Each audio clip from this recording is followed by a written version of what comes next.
வணக்கம். மார்க்கெட்ல இருக்கிற சிக்கலான இன்வெஸ்ட்மெண்ட் பிளான்களை ஒரு ஃபைனான்ஷியல் டிடெக்டிவ் மாதிரி நாமே எப்படி ஈஸியா அலசி ஆராய்வது அப்படிங்கறத பத்தி தான் இந்த எக்ஸ்பிளைனர்ல பார்க்க போறோம்.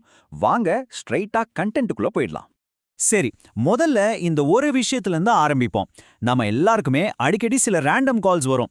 சார், எங்ககிட்ட ஒரு சூப்பர் ஸ்கீம் இருக்கு, 36% போனஸ் தருவோம், 8% கேரண்டீட் ரிட்டர்ன்ஸ் தருவோம் அப்படின்னு ஆசை காட்டுவாங்க இல்லையா? நிஜமாவே அந்த மாதிரி கவர்ச்சிகரமான திட்டங்கள் ஒர்க் ஆகுமா?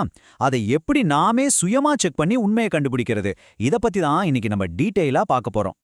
இந்த ஸ்கீம்ஸோட மர்மத்தை அவிழ்க்க ஒரு பிராக்டிக்கல் எக்ஸாம்பிளா ரீசெண்டா லான்ச் ஆன ICICI Prudential life insurance BSE enhanced value 30 index ஃபண்டை நாம இன்னைக்கு எடுத்துக்க போறோம். இதை வச்சுக்கிட்டு ஒரு இன்வெஸ்ட்மெண்ட் ஸ்கீமுக்கு பின்னாடி என்னென்ன விஷயங்கள் இருக்குன்னு கண்டுபிடிக்கலாம். இன்னைக்கு நாம ஸ்கீம் பேர்களை டீகோட் பண்றதுல ஆரம்பிச்சு வேல்யூ இன்வெஸ்டிங், இண்டெக்ஸ் ஸ்ட்ராட்டஜி, அப்புறம் இன்சூரன்ஸ் பெனிஃபிட்ஸ், டாக்ஸ் பெனிஃபிட்ஸ் வரைக்கும் எல்லாத்தையும் குயிக்கா பார்க்க போறோம். செக்ஷன் 1, பெயர்களை டீகோட் செய்வது, பிரேக்கிங் டவுன் தி ஜார்கன். ஒரு ஸ்கீமோட பேரு ரொம்ப பெருசா இருந்தா உடனே பயந்துடாதீங்க. அந்த பேரை வார்த்தையா பிரிச்சு பார்த்தாலே அது என்ன ஸ்கீம்னு ஈஸியா புரிஞ்சிரும். இப்போ இந்த பெரிய பேரே எடுத்துக்குவோம். ICICI Prudential life insurance BSE enhanced value 30 index fund. இதை பார்த்த உடனே என்ஹான்ஸ்ட் வேல்யூ, இண்டெக்ஸ் ஃபண்டு, அப்புறம் லைஃப் இன்சூரன்ஸ் அப்படின்னு சில முக்கிய வார்த்தைகளை நம்மால ஸ்பாட் பண்ண முடியுது. இதை வச்சு இது வெறும் மியூச்சுவல் ஃபண்டு கிடையாது, இது இன்சூரன்ஸும் ஷேர் மார்க்கெட் இன்வெஸ்ட்மெண்ட்டும் கலந்த ஒரு யூலிப், அதாவது யூஎல்ஐபி பிளான் அப்படின்னு நம்மால ஈஸியா சொல்லிட முடியும். Section 2, value investing, the core concept. அந்த பேர்ல இருக்கிற என்ஹான்ஸ்ட் வேல்யூ அப்படிங்கிற வார்த்தைக்கு என்ன அர்த்தம்னு நம்ம டெய்லி லைஃப்ல நடக்கிற ஒரு சிம்பிளான ஷாப்பிங் உதாரணத்தை வச்சு இப்ப பார்ப்போம். இமேஜின் பண்ணிக்கோங்க, நீங்க ஒரு கடைக்கு போறீங்க. அங்க ஒரு நல்ல ஷூவோட விலை 1000 ரூபான்னு போட்டிருக்கு. ஆனா அந்த ஷூவோட உண்மையான மதிப்பு கண்டிப்பா 2000 ரூபாய் இருக்கணும் உங்களுக்கு நல்லா தெரியும். அப்போ நீங்க என்ன பண்ணுவீங்க? ஃபியூச்சர்ல இதோட மதிப்பு கண்டிப்பா ஏறும்னு தெரிஞ்சு கொஞ்சம் கூட யோசிக்காம உடனே அதை வாங்கிடுவீங்க, கரெக்டா? அதே ஷூ எக்ஸாம்பிள அப்படியே நம்ம ஷேர் மார்க்கெட்டுக்கு கொண்டு வாங்க.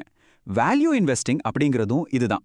மார்க்கெட்ல சில ஸ்ட்ராங்கான கம்பெனிஸோட ஷேர்கள் தற்காலிகமா அதோட உண்மையான மதிப்பை விட ரொம்ப கம்மியான விலையில ட்ரேட் ஆகும். அப்படிப்பட்ட குவாலிட்டியான கம்பெனிகளை ஐடென்டிஃபை பண்ணி அந்த கம்மி விலையில இன்வெஸ்ட் பண்றதுக்கு பேர் தான் value investing. Section 3, the index strategy following the market. சரி, நாம கஷ்டப்பட்டு சம்பாதிச்ச பணத்தை எந்தெந்த கம்பெனிகள்ல போடணும்னு இந்த குறிப்பிட்ட ஃபண்ட் எப்படி செலக்ட் பண்றாங்க அப்படிங்கறத இப்ப பார்க்கலாம். சாதாரணமா ஒரு ஃபண்ட் மேனேஜர் அவரா யோசிச்சு முதலீடு பண்ணுவாரு. ஆனா இங்க எந்த மனுஷனும் தோராயமா கெஸ் பண்றது கிடையாது. பிஎஸ்சி என்ஹான்ஸ்டு 30 இண்டெக்ஸை ட்ராக் பண்ணி கம்ப்யூட்டர் மூலமா ஒரு சிஸ்டமேட்டிக் அப்ரோச்சை ஃபாலோ பண்றாங்க. Price to earn, price to book, price to சேல்ஸ்னு சில ஸ்பெசிஃபிக் அளவுகோள்களை யூஸ் பண்ணி ரொம்பவே அண்டர் வேல்யூ செய்யப்பட்ட டாப் 30 இந்திய நிறுவனங்களை இது ஃபில்டர் பண்ணுது. மார்க்கெட்டை முந்திக்கிட்டு ஓடாம மார்க்கெட்டோட சேர்ந்து ஒரு பாதுகாப்பான போர்ட்ஃபோலியோவை உருவாக்குறது தான் இதோட main idea. Section 4, GeM score philosophy, the selection checklist. இந்த மாதிரி காம்ப்ளெக்ஸான செக் பாயிண்ட்ஸ் சாதாரண இன்வெஸ்டர்ஸும் ஈஸியா ஞாபகம் வச்சுக்க இதை உருவாக்குனவங்க ரொம்ப ஸ்மார்ட்டா ஒரு சுருக்க பெயரை யூஸ் பண்றாங்க. அதைத்தான் அவங்க ஜெம் ஸ்ட்ராட்டஜின்னு சொல்றாங்க. இது ஒரு ஸ்ட்ரிக்டான செக்லிஸ்ட் மாதிரி. ஜீனா கிரேட் பிரைஸ், அதாவது கம்மியான விலை. ஈனா எஸ்டாப்ளிஷ்ட் பிராண்ட், அதாவது நல்லா தெரிஞ்ச பிராண்ட். எம்னா மணி மேக்கர்ஸ், அதாவது நல்ல லாபம் தர்ற நிறுவனங்கள். அப்புறம் எஸ்னா ஸ்ட்ராங் ஃபண்டமெண்டல்ஸ். ஷார்ட்டா சொல்லணும்னா சீப்பா கிடைக்கிற தரமான கம்பெனிகள்ல மட்டும்தான் பணத்தை போடுறோம் அப்படிங்கறத இது கன்ஃபார்ம் பண்ணுது. இந்த பிஎஸ்சி என்ஹான்ஸ்ட் வேல்யூ இண்டெக்ஸோட பாஸ்ட் பர்ஃபார்மன்ஸ் எடுத்து பார்த்தீங்கன்னா அந்த நம்பர்ஸ் ரொம்பவே அட்ராக்டிவா இருக்கும். கடந்த 10 வருஷங்கள்ல 20.1% ரிட்டர்ன்ஸும், கடந்த 5 வருஷங்கள்ல ரொம்ப இம்ப்ரெசிவா 26.35% ரிட்டர்ன்ஸும் கொடுத்திருக்குன்னு டேட்டா சொல்லுது. ஆனா இங்க நான் கொஞ்சம் நிறுத்தி ஒரு விஷயத்த ஆணித்தரமா சொல்லி ஆகணும். கடந்த கால எண்கள் பார்க்கறதுக்கு ரொம்ப சூப்பரா இருந்தாலும் நாம ஒரு விஷயத்த பிராக்டிகலா புரிஞ்சுக்கணும். மார்க்கெட் பேஸ்ட் இன்வெஸ்ட்மெண்ட்ஸ்ல எப்பவுமே ஏற்ற இறக்கங்கள் இருக்கும். நேத்து நடந்ததே நாளைக்கும் நடக்கும்னு, அதாவது பாஸ்ட் ரிட்டர்ன்ஸ் எப்பவுமே ஃபியூச்சர் லாபத்துக்கு கேரண்டி கிடையாது அப்படிங்கறத கண்டிப்பா ஞாபகத்துல வச்சுக்கோங்க.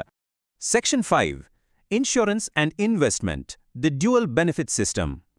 திட்டத்தோட பேர்ல இருக்கிற லைஃப் இன்சூரன்ஸ் அப்படிங்கிற வார்த்தையை இப்போ டீகோட் பண்ணுவோம். இது உங்க மார்க்கெட் இன்வெஸ்ட்மெண்ட்டுக்கு ஒரு ஸ்ட்ராங்கான செக்யூரிட்டி லேயரை ஆட் பண்ணுது.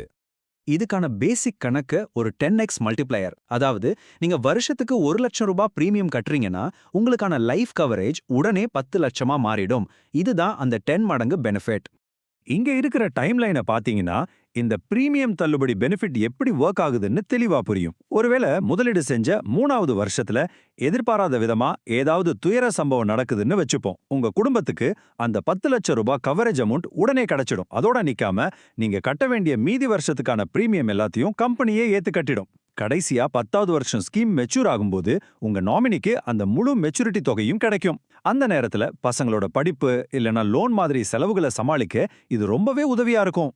Section 6 tax benefits and realities. What you keep.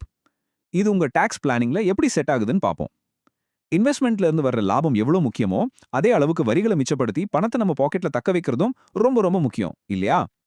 இந்த டேபிள்ல ரொம்ப கிளியரா இருக்கிற மாதிரி நீங்க கட்டுற பிரீமியத்துக்கு செக்ஷன் 80C கீழே மேக்ஸிமம் 2 லட்சம் வரைக்கும் டாக்ஸ் டிடக்ஷன் கிளைம் பண்ணலாம். அதே மாதிரி நீங்க கட்டுற வருஷாந்திர பிரீமியம் 2.5 லட்சத்துக்குள்ள இருந்தா மெச்சூரிட்டி அப்ப உங்களுக்கு கிடைக்கிற முழு பணமும் செக்ஷன் 10க்கு கீழே எந்த ஒரு டாக்ஸும் இல்லாம கிடைக்க வாய்ப்பு இருக்கு. நம்ம ரேப் அப் பண்றதுக்கு முன்னாடி ஒரு சின்ன அப்டேட். இந்த குறிப்பிட்ட ஐசிஐசிஐ ஸ்கீம்ல வெளிநாடு வாழ் இந்தியர்கள், அதாவது என்ஆர்ஐஸும் மாசம் சுமார் 18,000 ரூபாயிலிருந்து இன்வெஸ்ட் பண்ண முடியும். ஆனா இது மே 15ஆம் தேதியோடு முடியிற ஒரு லிமிடெட் பீரியட் ஆஃபர். அதனால நீங்களே சுயமா ரிசர்ச் பண்ணி சீக்கிரமா முடிவெடுக்கிறது ரொம்ப முக்கியம். ஃபினான்ஷியல் ஸ்கீம்ஸை நீங்களே எப்படி சுயமா இன்வெஸ்டிகேட் பண்றதுன்னு இந்த எக்ஸ்பிளைனர் உங்களுக்கு ரொம்ப தெளிவா காட்டியிருக்குன்னு நம்புறோம். ஃபைனலா உங்ககிட்ட ஒரு முக்கியமான கேள்வியை விட்டுட்டு போறேன். நாம தூங்கும் போதும் நம்ம பணம் வளர்ந்துகிட்டே இருக்கணும். பாசிவ் இன்கம் நமக்கு கண்டிப்பா வேணும் தான். ஆனா ஒரு மார்க்கெட்டிங் வலையில உங்க பணத்தை தூக்கி கொடுக்கறதுக்கு முன்னாடி அதுக்கு பின்னாடி இருக்கிற உண்மைகளை நீங்களே டீகோட் பண்ணி பார்க்க டைம் ஸ்பெண்ட் பண்றீங்களா? யோசிச்சு பாருங்க.